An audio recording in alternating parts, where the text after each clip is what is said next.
Hello everyone, ఈరోజు మనకు ఎంతో ఇష్టమైన టేస్టీ సర్వపిండి ఎలా చేయాలో తెలుసుకుందాం. ముందుగా ఒక అరకిలో బియ్యం పిండి తీసుకోవాలండి. దాంతో కావాల్సిన పదార్థాలు: పల్లీలు 1 కప్పు,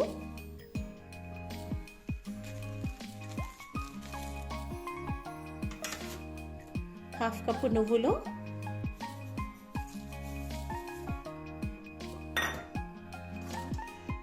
ముందే నానబెట్టుకున్న పచ్చి శనగపప్పు,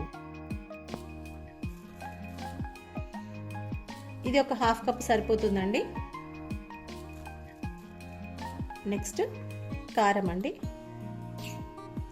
ఇది ఒక 2 టేబుల్ స్పూన్స్ సరిపోతుంది.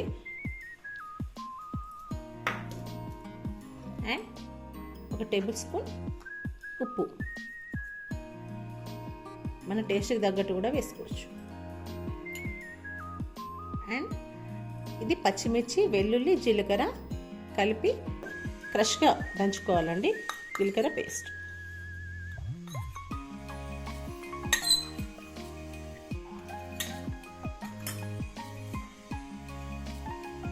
అండ్ స్ప్రింగ్ ఆనియన్స్ 1 కప్పు,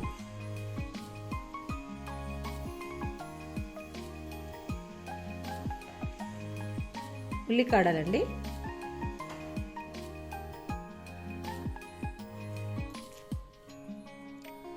కొత్తిమీర 1 కప్పు,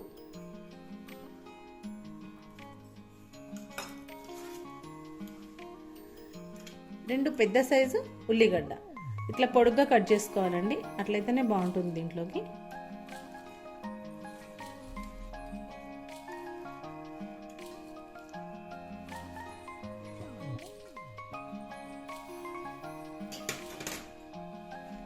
కరివేపాకు, ఇది ఒక చిన్న కప్పు.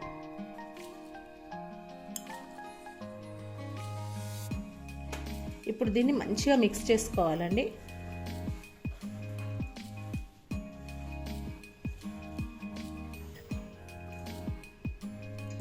దీన్ని మనం చపాతీ ముద్దలాగా సాఫ్ట్గా తడుపుకోవాలి.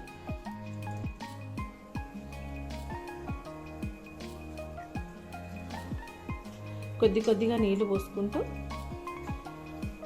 మంచి మెత్తని ముద్దలాగా తడుపుకోవాలి.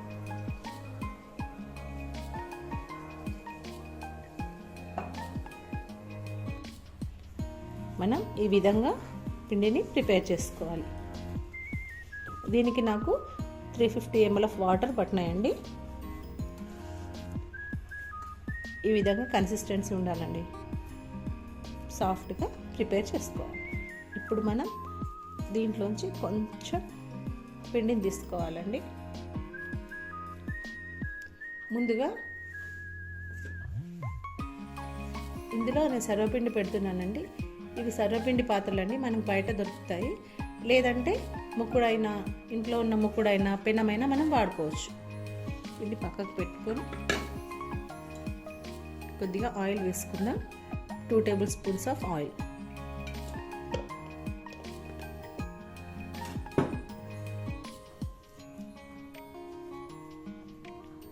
తీసుకున్న పిండిని ఈవెన్గా స్ప్రెడ్ చేయాలి.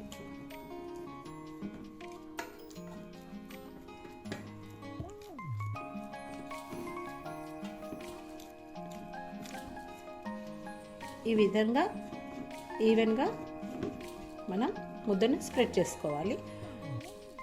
స్ప్రెడ్ చేసుకొని దీని మధ్యలో హోల్స్ పెట్టుకోవాలి చిన్న. దీన్ని మీడియం ఫ్లేమ్ మీద కాల్చేసుకుందాం. మనం స్టవ్ పైన పెట్టుకొని దీన్ని మీడియం ఫ్లేమ్లో అన్ని వైపులా తిప్పుతూ కాల్చుకోవాలి. ఇలా తిప్పుతూ కాల్చుకోవాలి. మన సర్వపిండి రెడీ అయిపోయిందండి. ఇలా కాల్చుకున్న తర్వాత దీన్ని ఎడ్జ్ నుంచి ఇలా తీసుకోవాలి. టేస్టీ సర్వపిండి రెడీ.